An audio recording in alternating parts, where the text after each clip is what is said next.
إياك نعبد وإياك نستعين اهدنا الصراط المستقيم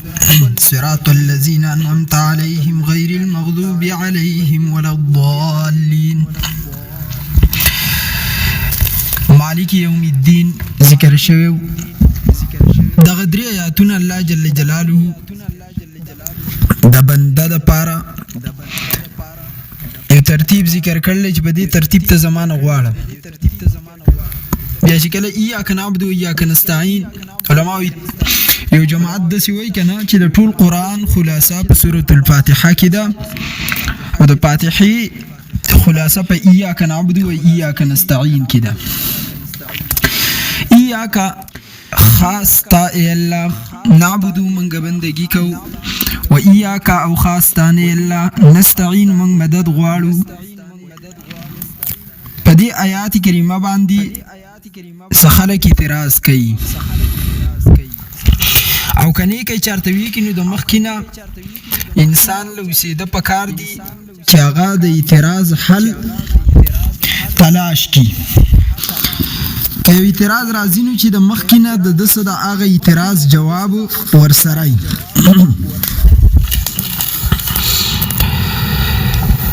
لکه د امام ابو حنیفه رحمت الله علیه په باره کې یو واقع مشهوره ده. حضرت امام ابو حنیفه رحمت الله تعالی علیه د هغه د یو لوی مفسر چې ورته وایي قتاده رحمت الله علیه د هغه سره ملاقات شوی، یو قسم مناظره شوی ده. په هغې کې یو خبره په میانس کې راځي.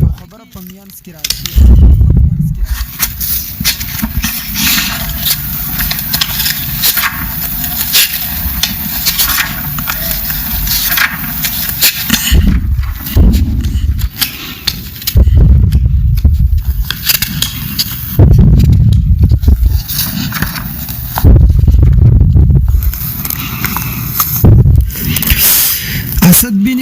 عمر الراوی دی د دغه واقع وی قتاده د بصرې چې کوم کوفې ته راغی نو هلته د ابو برده په کور کې قیام وکړو. خبر یې خور شي چې حضرت امام قتاده رحمت الله علیه راغلی نو خلک ول رال او د حضرت ابو برده را کور مخې ته ودرېدو. کله چې امام قتاده را کور راوتو نو ویل اعلان یې وکړو چې په تاسو کې کم خلک د مسلې تپوس کوي نو کولی شي د هرې مسلې جواب به ورکړو.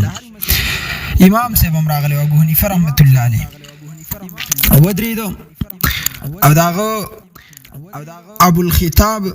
کنیت د حضرت قتاده نو ویلی ابوالخطاب هم د داسې کس په باره کې ستا څه خیال دی چې څو کاله د کور نه بهر اوسېدلی، د کور نه بهر تلی مثال تلی لرې په مسافرۍ کې کور ته خبر راشي چې هغه مړ دی، ښځې ته م یقین وشي چې خاوند یې مړ دی. اوس دې ښځې په دویم زګین کې واده وکړو، اولاد یې پیدا شو. د دې دویم خاوند سره چې واده وکړو اولاد یې پیدا شو. اولنی خاوند کور ته راغی په دغه وخت کې او د ده چې کوم خبر خور شوی چې مړ دی نو هغه دروغ و. اولنی چې دی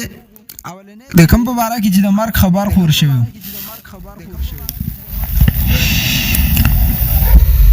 هغه د اولاد نه انکار کوي چې دا زما اولاد نه دی. دویم چې دی هغه دویم خاوند د ښځې چې کړ دی هغه دعوه کوي چې دا زما اولاد دی. زه ستانه تپوس کوم چې آیا دا دوانه کسان په دې ښځې باندې تهمت لګوي یا صرف هغه کس پې تهمت لګوي چې کوم د بچي نه انکار کوي لکه اولنی خاوند. ستا پکې څه رایې ده؟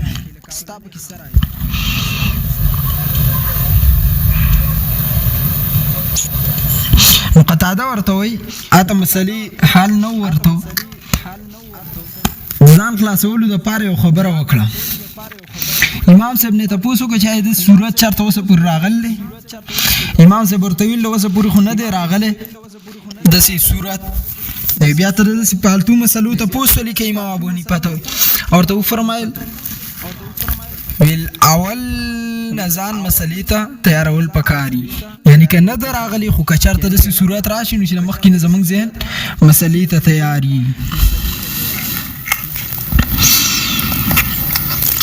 ځکه چې بیا داسې مسله راشي نو چې انسان ته د هغې معلومات او فتح ما ته صرف دقه مراد دومره پورې زیات نو نو که ته وې چې دا خو د اوسه پورې چا نه دی کړی خو که راشي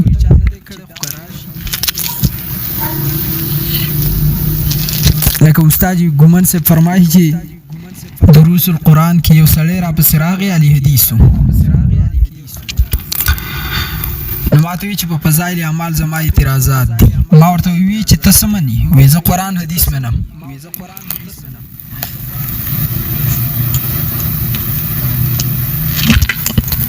ما ورته وی چې زما په قرآن اعتراض دی ته به جواب راکړي معلومات دپاره ستا په قرآن څه اعتراض دی ما ورته وی چې ایاک نعبد و ایاک نستعین من خاص ستا بندگی کې ویل او خاص ستا نه مدد غواړو او زمونږ دعوه دا ده چې قرآن کلام الله دی د الله کلام دی نو دا خطاب خو بنده کوي چې ایاک نعبد موږ وایو که نو موږ خاص ستا بندګي کوو نو دا خو موږ خبرې وکړې دا د الله کلام څنګه شو چونکې کس وایي وابي شوی ما ورته ویل چې ته د څه وجې نه وابي شوی وایي چې فضایل اعمال باندې خلکو اعتراضات کول نو ما ورته وی چې زه به قرآن اعتراض وکم نو ته به ولې دین پرېږدې اعتراض به وي ستاسې به جواب نه وي نور به د هغې جواب موجود وي نو د دغې جواب څه دی چې د مسلمانانو دعوه دا ده چې قرآن د الله کلام دی دا زموږ مسلمانانو دعوه ده قرآن د الله کلام دی نو قرآن کې بیا موږ څنګه وایو چې دا د الله کلام دی نو دا خو بیا داسې نه وویل پکار دا خو بندګان کلام کوي که نه ایاک خاص نعبدو موږ ستا بندګي کوو دا موږ وایو که نه موږ الله ستا بندګي کوو دا خو موږ خبره کوو الله یې خو نه کوي موږ خو د الله بندګي کوو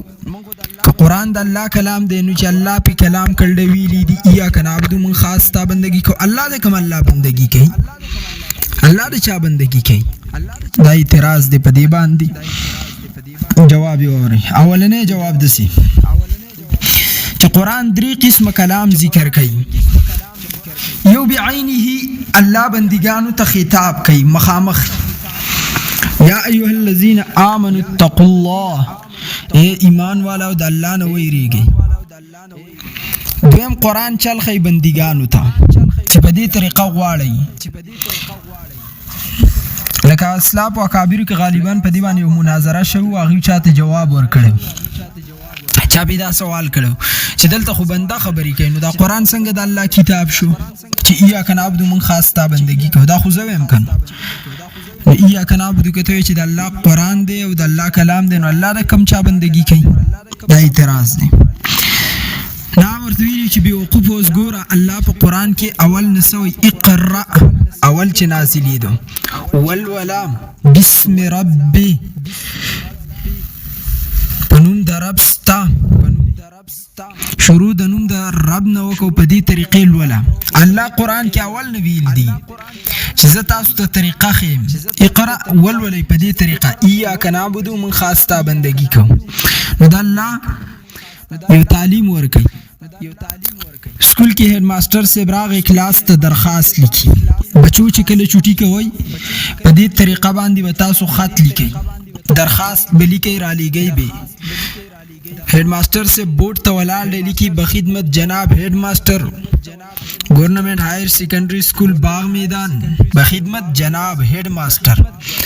هیډ ماسټر خو په خپله ولاړ دی درخواست لیکي دا بخدمت جناب ولې لیکي هیډ ماسټر کم هیډ ماسټر ته لیکي هیډ ماسټر ته په خپله باندې بل هیډ ماسټر ته د لیکلو حاجت شته نشته دا د سره پاره داسې لیکي وایي بچو په دې طریقه باندې به تاسو درخواست لیکئ دغه شان الله خپلو بندګانو ته وایي په دې طریقه باندې به تاسو دعا او سوال کوئ زما نه ایاک نعبدو و ایاک نستعین څنګه چې هیډ ماسټر لیکي لیکن د تعلیم دپاره بچو ته لیکي دغه شان په فاتحه کې موږ ته الله طریقه د دعا ښودلی چې په دې طریقه باندې تاسو زما نه دعا غواړئ ایاک نعبدو و ایاک نستعین ستا اعتراض ستا په جیب کې شو یو خبره دویم نمبر ایاک نعبد اے اللہ من خاص تا بندگی کو. عبد لفظ طریق معبد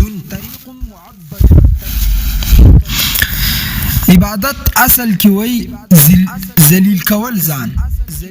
د الله په وړاندې باندې ځان ذلیل کول لکه بعیر معبد ذلیلا اوخ چې ذلیلا کمزور شاغی ته بعیر معبد عربو طریق معبد لار دا لیکن په دې لار بستړی کېږي ذلیله کېږي به عبادت کې انسان هغه ذلیله کوي ځان لکه مثال منځ عبادت دی. یا ایها الذین آمنوا استعینوا قرآن کې الله وایي د الله نه مدد پس حاصل کوي بالصبر په صبر والصلاة او په منځ سره. اوس بنده چې کله منځ کوي نو که د ټولو نه غټ نه غټي په صف کې به ټول یو شان ودرېږي. غریب به م ودرېږي، مالدار به م ودرېږي، استاد هم ودرېږي، شاګرد هم ودرېږي، هر یو ځان څه کوي بالکل ذلیله کي. دا نه شي ویلی چې باچا سلامت اولني صف کې ولاړ دی خلک د دویم صف کې ودرېږي. نه، دا صرف واحد یو امام صاحب دی چې د مولانا به مخکې شوې نو هغه به ستا په دنیا کې اخرني اوقات د مولانا به صرف نه مخکې کېږي. د دې نه علاوه که باچا ودرېږي او که غلام ودرېږي دواړه به یو ځای بالکل ودرېږي. نو دې ته ویلی شي اول بنده لاس اوچت کي او بیا ټیټ شي ښکته شي او بیا سر په ځمکه باندې الله ته کیږدي هلکه ورباندې بالکل ځان ذلیله کي د الله جل جلاله په وړاندې باندې. نو دا خاص د الله دپاره بنده کولی شي. د الله نه علاوه بل چاته به داسې ذلت نه کې ځان به نه ذلیله کې قبر ته به سر نږدې په سجده. اوس پوه شوې په دې باندې عبادت وایي چې ځان ذلیله کې نه به ټیټېږي انحنا به نه کې. سترګې د ادب د وجې نه ښکته کولی شي خو سر ملا نه شي ټیټولی چاته د ادب د وجې نه. دا حرام ده، شرک کې راځي. نه قبر ته سجده کولی شي او که د چا لاس هم ښکلی نو لاس به یې را اوچت کړي. موږ ډېر طالبان اکثر ګورو یونې او ډېر خلک ګورو هغه چې د چا لاس ښکلی نو ورته ټیټ شي بالکل. که د یو عالم لاس ښکلی او د پیر او د عالم او پیر صاحب لم دا پکار وي چې په ځان خو لږ نظر وکړي که نه او خلک په دې مسله باندې پوه کړي. دې ته دې صرف نه خوشحالېږي زما لاس څوک ښکل کړي او ما ته څوک ښکته شي. په دې باندې خلک پوهول پکار دي. پیر صاحب زمونږ اوقات څه دي چې مونږ انسان ځان ته ښکته کوو لاس ورته نه شو اوچتولی چې یا دومره د محبت اظهار کوي مونږ له پکار دي چې لاس ورته اوچت کړو او د هغه سر ټیټ نه کړو ملا یې ټیټه نه کړو انحنا ونه کړي. یو سړي وایي خر یې ساتلی و خر نو د خر زوی شوی و مړ شوی هغې ښخ کړی و غټ ګمبت یې پې جوړ کړی د خر په دې زوی باندې خواته یې ناست و جړلې ورته. دا خلک خو داسې وي که نه هغه چې خلک راغلي چا ته تپوس کړی څه شی دی وایي زما امید زما ارمان زما مدد به یې کاو او هغه مړ شو. زما ته ډېر غټ امید و چې زما مدد به وکړي مړ شو. نو دا تپوس نه کوو چې دا څه شی دی خو هغه هم ورسه په ژړا شوی دی او خپو ته یې کېناستل دی او بیا یې ورته روپۍ پې اچیل دي چې الله دې د پیر صاحب مغفرت وکړي او یا پیره بابا را مدد شه. دا چغې والله زه د اولیاو ډېر قدر کوم. ولی زمونږ د سر تاج دی لیکن زمونږ رب نه دی.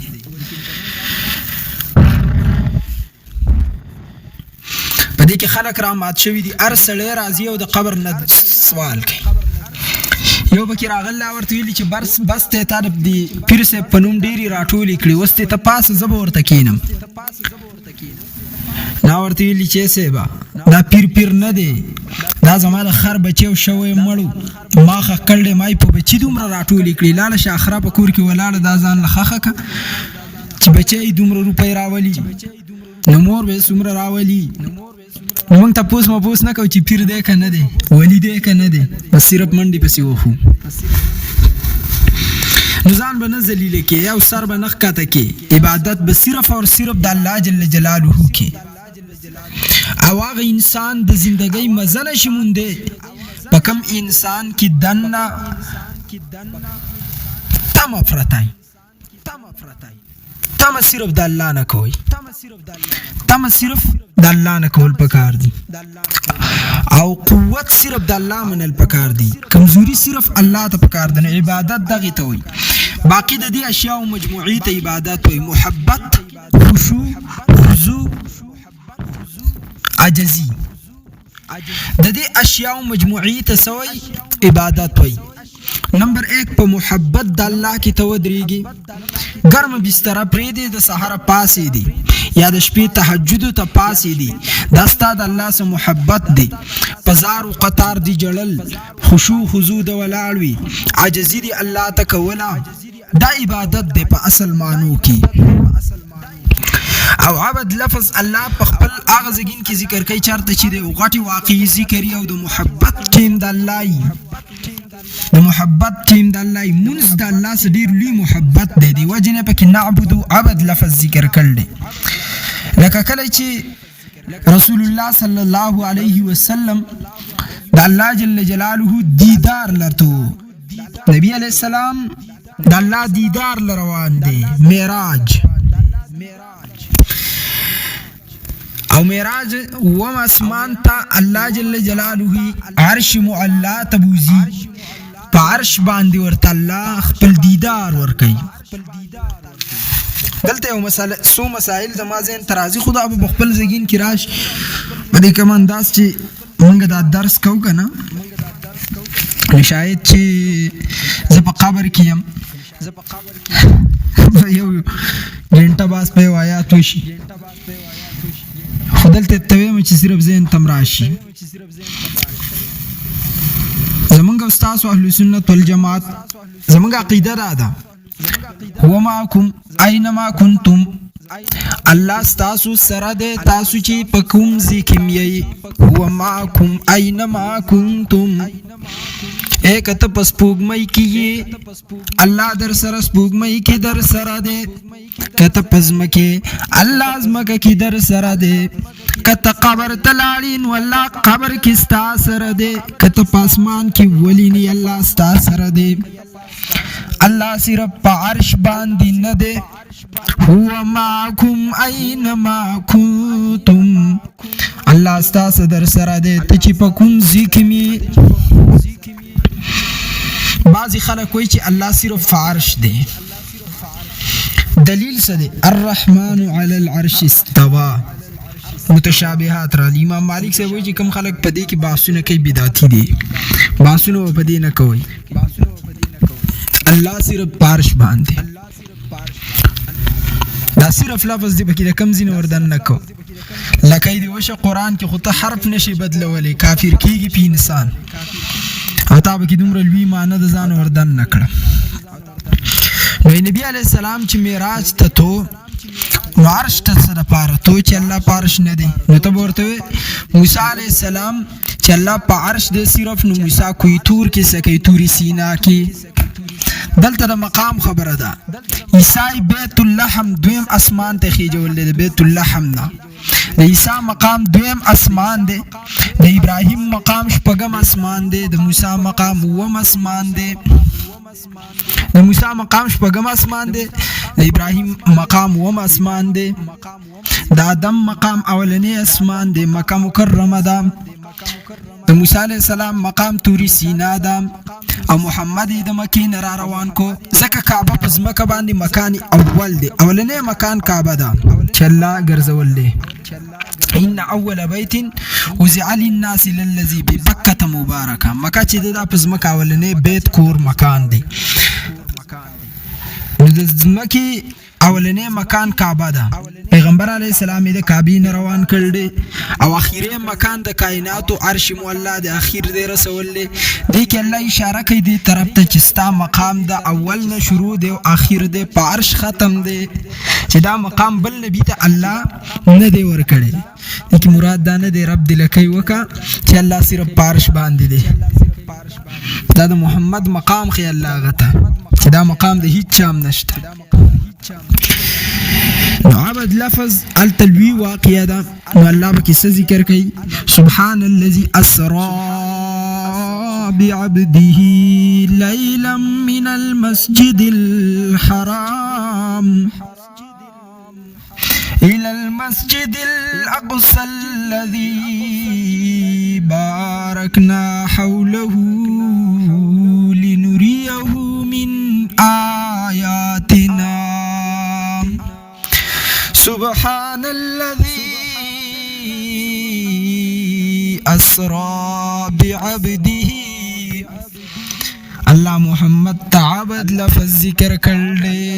او دای ورته په معراج کې په تحفه کې مور کړل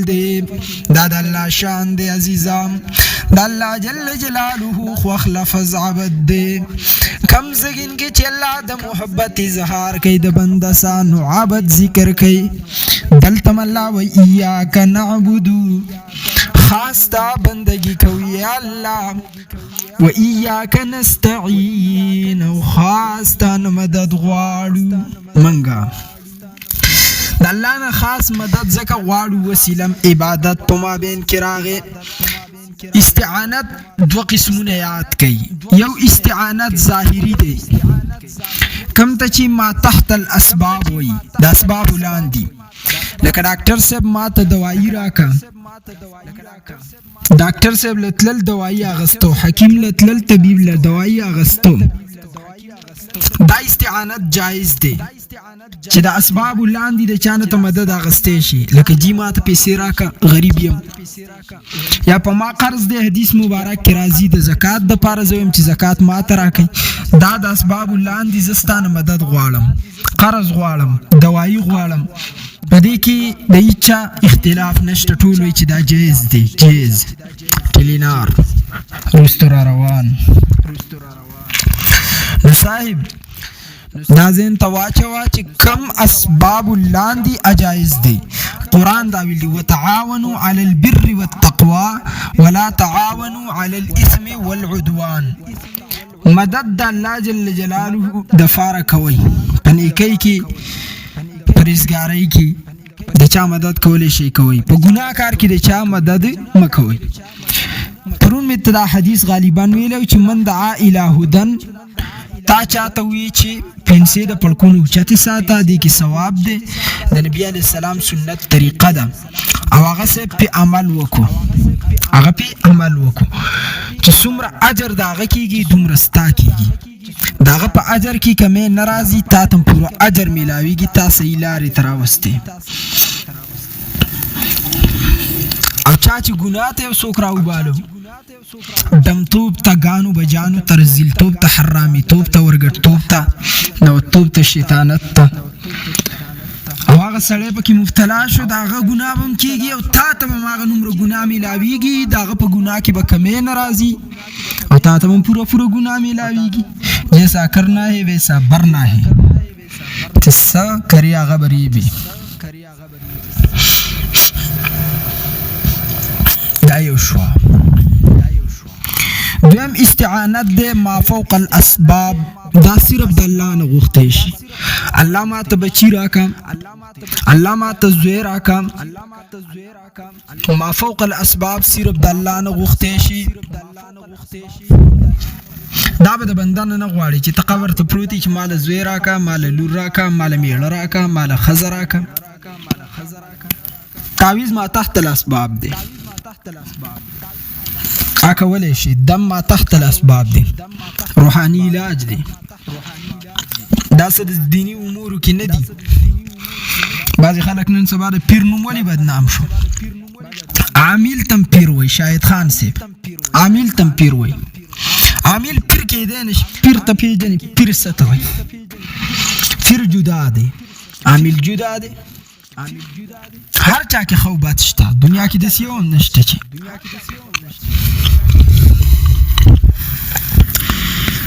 واس چاته سوین هر سړی هغه شی ایجاد کوي او راوړي مخې ته کله دین پکې نقصان خو چې د پکې پیدای عادت زمونږ د جوړ شوی دی زما په مراد پوه شئ ما فوق الاسباب مدد صرف د الله نه غوښتې شي لکه زه دلته اوس ناست یم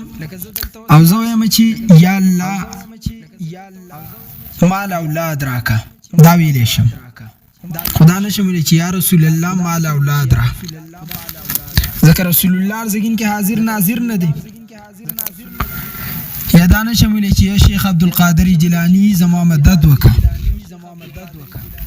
شیخ عبدالقادر جیلانی په کم ځګین کې پروت غریب، الله دې درجات اوچت کړي. ٹھیک شو؟ یو ما فوق الاسباب یو ما تحت الاسباب. ما فوق الاسباب صرف د الله نه، او ما تحت الاسباب غوښتی شي چې اسباب یې د سبب لاندې، لکه رزق انسان مزدوری کوي نو دا د سبب ما تحت الاسباب، دوايي استعمالي دا ما تحت الاسباب دی. و ایاک نستعین الا خاصتان مدد منګه غواړو.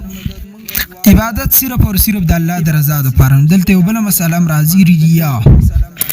یا سمعه. ریا وای خودنی ته، ریا د روایت نه، راوی یروي روایتن په هو راوین. دې د پاره انسان عمل کوي چې خلق په ما خوي، عمل نه کاو. صفت دای چې کله یوازې شي نو بیا په دې کې ډیره زیاته سستی او عمل نه کوي، او چې کله د خلکو په وړاندې نو بیا ماشاءالله د کورې شیخي کورې شیخ دی.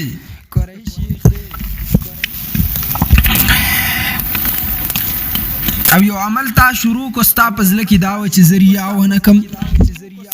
په مابین کې د پزله کې شیطان د حرامي توپ درواچاو، عمل به نه پرېږدي.